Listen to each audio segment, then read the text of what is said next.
எனது வாழ்க்கையின் பல்வேறு நிலைகளில் உறுதுணையாக இருந்து உற்றுதுணையாக இருந்து வாழ்க்கையின் வழிகாட்டியாக என்னை வழிநடத்தியது திருக்குறள் தான். எனக்கு பிடித்த ஒரு திருக்குறள் என் வாழ்விற்கு வளம் கெடுத்தது. அதை கேளுங்கள்.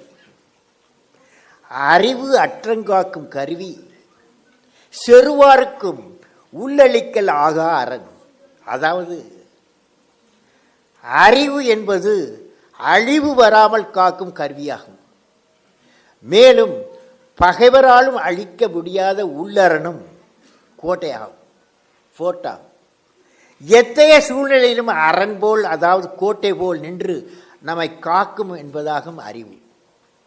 எனவே அறிவாற்றலை வளர்த்து கொண்டால் நம் வாழ்வு வளமாகும். அதன் மூலம் நாமும் வீடும் வளம் பெறும், நம் வாழும் நாடும் வளம் பெறும். வாழும் நாடும் வளம் பெறும்.